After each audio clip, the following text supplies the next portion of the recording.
मैंने भी प्रेम और संकोचवश कभी सामने मुंह नहीं खोला। प्रेम की प्यासी आंखें आज तक प्रभु के दर्शन से तृप्त नहीं हुई, परंतु विधाता मेरा दुलार ना सह सका। उसने नीच माता के बहाने मेरे और स्वामी के बीच अंतर डाल दिया। यह भी कहना आज मुझे शोभा नहीं देता, क्योंकि अपनी समझ से कौन साधु और कौन पवित्र हुआ। जिसको दूसरे साधु और पवित्र माने वही साधु है। माता नीच है और मैं सदाचारी और साधु हूँ, ऐसा हृदय में लाना ही करोड़ दुराचारों के समान है।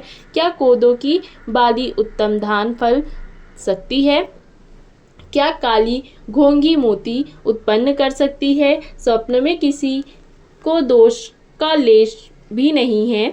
मेरा अभाग्य भी अथाह समुद्र है। मैंने अपने पापों का परिणाम समझे बिना ही माता को कटु वचन कहकर व्यर्थ ही जलाया। मैं अपने हृदय में सब और खोजकर हार गया। मेरा भलाई का कोई साधन नहीं सूझता। एक ही प्रकार भले ही निश्चय ही मेरा भला है, वह यह है कि गुरु महाराज सर्वसमर्थ हैं और श्री सीताराम जी मेरे स्वामी हैं। इसी से परिणाम मुझे अच्छा जान पड़ता है। साधुओं की सभा में गुरुजी और स्वामी के समीप इस पवित्र तीर्थ स्थान में मैं सत्य भाव से कहता हूँ, यह प्रेम है या प्रपंच अर्थात छल कपट, झूठ है या सच, इसे मुनि वशिष्ठ जी और अंतर्यामी श्री रघुनाथ जी जानते हैं। प्रेम के प्रण को निभाकर महाराज का मरना और माता की कुबुद्धि, दोनों का सारा संसार साक्षी है। माताएं व्याकुल हैं, वे देखी नहीं जाती। अवधपुरी के नर नारी दूसरा ताप से जल रहे हैं। मैं ही इन सारे अनर्थों का मूल हूँ। यह सुनकर और समझकर मैंने सब दुख सहा है। श्री रघुनाथ जी लक्ष्मण और सीता जी के साथ मुनियों सा वेश धारण कर बिना जूते पहने पांव प्यादे अर्थात पैदल ही वन को चले गए। यह सुनकर शंकर जी साक्षी हैं। इस घाव से भी मैं जीता रह गया, अर्थात यह सुनते ही मेरे प्राण नहीं निकल गए। फिर निषाद राज का प्रेम देखकर भी इस वज्र से भी कठोर हृदय में छेद नहीं हुआ, अर्थात यह फटा नहीं। अब यहाँ आकर सब आंखों से देख लिया। यह जर्जर जीता रहकर सभी सहायगा, जिनको देखकर रास्ते की सापिनी और बिच्छी भी अपने भयानक विष और तीव्र क्रोध को त्याग देती है। वे ही रघुनंदन लक्ष्मण और सीता जिसको शत्रु जान पड़े, उस कैकेयी के पुत्र मुझको छोड़कर देव दुसह दुख और किसे सहायगा। अत्यंत व्याकुल तथा दुख प्रेम विनय और नीति में सनी हुई भरत जी की श्रेष्ठ वाणी सुनकर सब लोग शोक में मग्न हो गए। सारी सभा में विषाद छा गया, जैसे कमल के वन पर पाला पड़ गया हो। तब ज्ञानी मुनि वशिष्ठ जी ने अनेक प्रकार की पुरानी कथाएं कहकर भरत जी का समाधान किया। फिर रघुकुल रूपी कुमुद वन के प्रफुल्लित करने वाले चंद्रमा श्री रामचंद्र जी उचित वचन बोले। हे तात, तुम अपने हृदय में व्यर्थ ही गलानी करते हो। जीव की गति को ईश्वर के अधीन जानो। मेरे मत में भूत भविष्य वर्तमान तीनों कालों और स्वर्ग पृथ्वी और पाताल तीनों लोकों में सब पुण्यात्मा पुरुष तुमसे नीचे हैं। हृदय में भी तुम पर कुटिलता का आरोप करने से यह लोक, यहाँ के सुख यश आदि बिगड़ जाता है और परलोक भी नष्ट हो जाता है। माता कैकेयी को तो वे ही मूर्ख दोष देते हैं जिन्होंने गुरु और साधुओं की सभा का सेवन नहीं किया है। हे भरत, तुम्हारा नाम स्मरण करते ही सब पाप प्रपंच अज्ञान और समस्त अमंगलों के समूह मिट जाएंगे तथा इस लोक में सुंदर यश और परलोक में सुख प्राप्त होगा। हे भरत, मैं स्वभाव से ही सत्य कहता हूँ। शिव जी साक्षी हैं, यह पृथ्वी तुम्हारी ही रखी रह रही है। हे तात, तुम व्यर्थ कुतर्क ना करो। वैर और प्रेम छिपाए नहीं छिपते। पक्षी और पशु मुनियों के पास बेधड़क चले जाते हैं, पर हिंसा करने वाले बधिकों को देखते ही भाग जाते हैं। मित्र और शत्रु को पशु पक्षी भी पहचानते हैं। फिर मनुष्य शरीर तो गुण और ज्ञान का भंडार ही है। हे तात, मैं तुम्हें अच्छी तरह जानता हूँ। क्या करूँ, जी में बड़ा असमंजस अर्थात दुविधा है। राजा ने मुझे त्याग कर सत्य को रखा और प्रेम प्रण के लिए शरीर छोड़ दिया। उनके वचन को मेरे मन में सोच होता है, उससे भी बढ़कर तुम्हारा संकोच है, उस पर भी गुरुजी ने मुझे आज्ञा दी है। इसलिए अब तुम जो कुछ कहो अवश्य ही मैं वही करना चाहता हूँ। तुम मन को प्रसन्न कर और संकोच को त्याग कर जो कुछ कहो मैं आज वही करूँ। सत्य प्रतिज्ञ रघुकुल श्रेष्ठ श्री राम जी का यह वचन सुनकर सारा समाज सुखी हो गया। देवगणों सहित देवराज इंद्र भयभीत होकर सोचने लगे कि अब बना बनाया काम बिगड़ना ही चाहता है, कुछ उपाय करते नहीं बनता। तब वे सब मन ही मन श्री राम जी की शरण गए। फिर वे विचार करके आपस में कहने लगे कि श्री रघुनाथ जी तो भक्ति के वश हैं।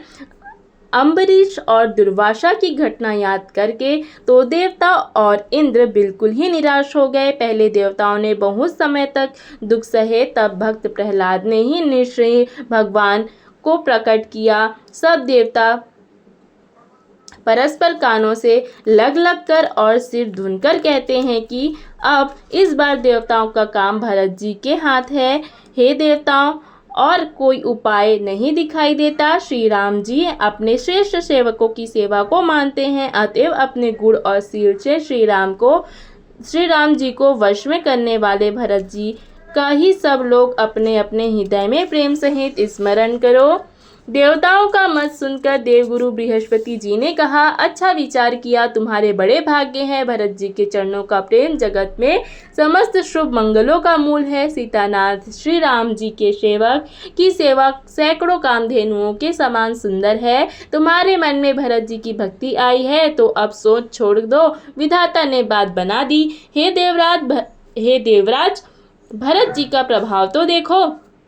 श्री रघुनाथ जी सहज स्वभाव से ही उनके पूर्ण रूप से वश में है। हे देवताओं, भरत जी को श्री रामचंद्र जी की परछाई की भांति उनका अनुसरण करने वाला जानकर मन स्थिर करो। डर की बात नहीं है। देवगुरु बृहस्पति जी और देवताओं की सम्मति, आपस का विचार और उनका विचार सुनकर अंतर्यामी प्रभु श्री राम जी को संकोच हुआ। भरत जी ने अपने मन में सब बोझा अपने ही सिर जाना और वे हृदय में करोड़ों प्रकार के अनुमान विचार करने लगे। सब तरह से विचार करके अंत में उन्होंने मन में यही निश्चय किया कि श्री राम जी की आज्ञा में ही अपना कल्याण है। उन्होंने अपना प्राण छोड़कर मेरा प्राण रखा। यह कुछ कम कृपा और प्रेम नहीं किया। श्री जानकीनाथ जी ने सब प्रकार से मुझ पर अत्यंत अपार अनुग्रह किया। तदंतर भरत जी दोनों कर कमलों को जोड़कर प्रणाम करके बोले, हे स्वामी, हे कृपा के समुद्र, हे अंतर्यामी, अब मैं अधिक क्या कहूँ और क्या कहाऊँ। गुरु महाराज को प्रसन्न और स्वामी को अनुकूल जानकर मेरे मलिन मन की कल्पित पीड़ा मिट गई। मैं मिथ्या डर से ही डर गया था, मेरे सोचने की जड़ ही न थी। दिशा भूल जाने पर हे देव, सूर्य का दोष नहीं है, मेरा दुर्भाग्य, माता की कुटिलता, विधाता की टेढ़ी चाल और काल की कठिनता, इन सब ने मिलकर पैर रोप कर अर्थात प्रण करके मुझे नष्ट कर दिया था। परंतु शरणागत के रक्षक आपने अपना अर्थात शरणागत की रक्षा की, प्रण निभाया, मुझे बचाया। यह आपकी कोई नई रीति नहीं है, यह लोक और वेदों में प्रकट है, छिपी नहीं है। सारा जगत बुरा करने वाला हो, किंतु हे स्वामी, केवल एक आप ही भले अनुकूल हो, तो फिर कहिए किसकी भलाई से भला हो सकता है।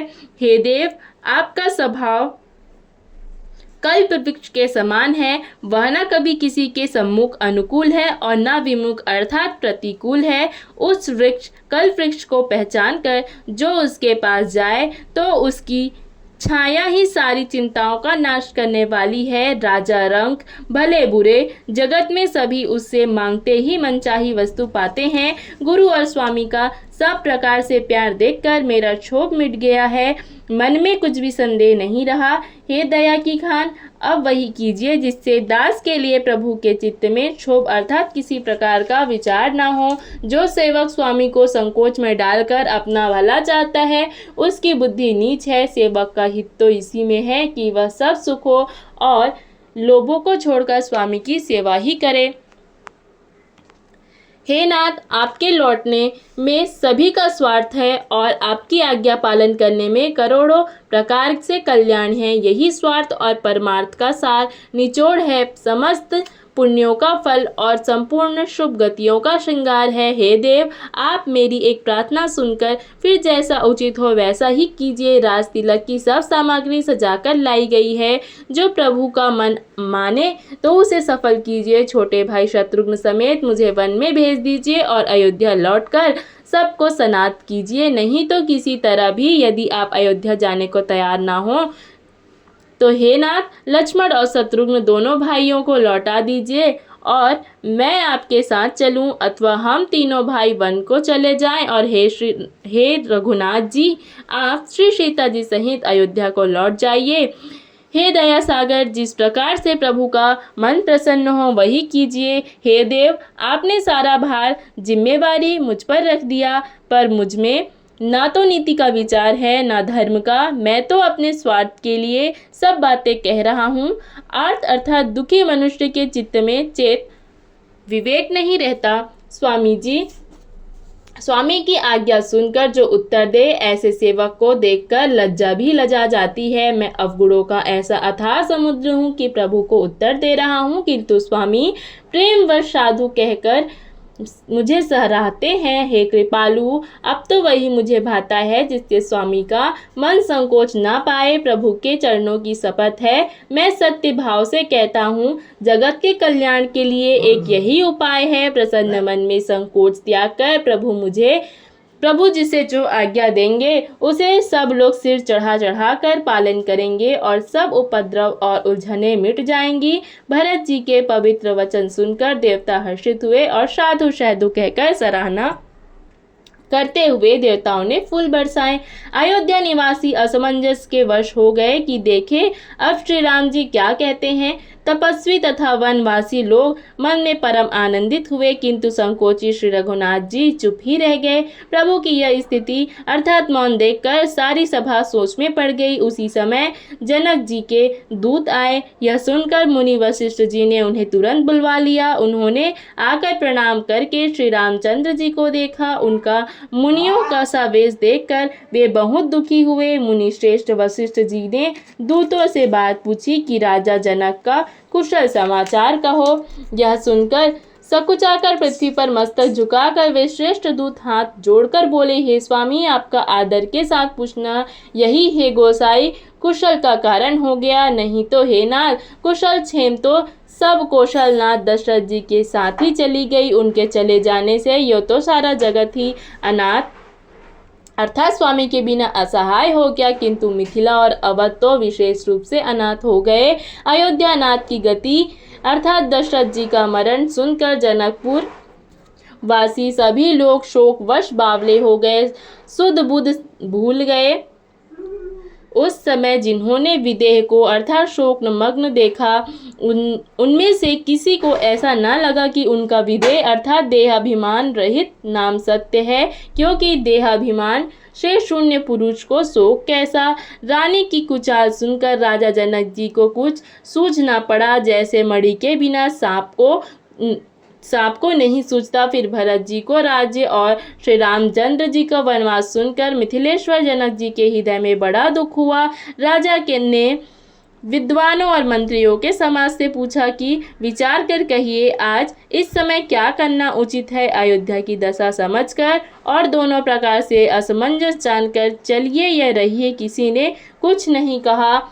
जब किसी ने कोई सम्मति नहीं दी, तब राजा ने धीरज धरकर हृदय में विचार कर 4 चतुर गुप्तचर अयोध्या को भेजे और उनसे कह दिया कि तुम लोग श्री राम जी के प्रति भरत जी के सद्भाव, अच्छे भाव, प्रेम या दुर्भाव, बुरा भाव, विरोध या यथार्थ पता लगाकर जल्दी लौट आना, किसी को तुम्हारा पता न लगने पाए। गुप्तचर अवध को गए और भरत जी का ढंग जानकर और उनकी करनी देखकर जैसे ही भरत जी चित्रकूट को चले, वे तिरहुत अर्थात मिथिला को चल दिए। गुप्त दूतों ने आकर राजा जनक जी की सभा में भरत जी की करनी का अपनी बुद्धि के अनुसार वर्णन किया। उसे सुनकर गुरु, कुटुंबी, मंत्री और राजा सभी सोच और स्नेह से अत्यंत व्याकुल हो गए। फिर जनक जी ने धीरज धरकर और भरत जी की बड़ाई करके अच्छे योद्धाओं और सहनियों को बुलाया। घर, नगर और देश में रक्षकों को रखकर घोड़े, हाथी, रथ आदि बहुत सी सवारियां सजवाई। वे दुघड़िया मुहूर्त साध कर उसी समय चल पड़े। राजा ने रास्ते में कहीं विश्राम भी नहीं किया। आज ही सवेरे प्रयागराज में स्नान करके चले हैं। जब सब लोग यमुना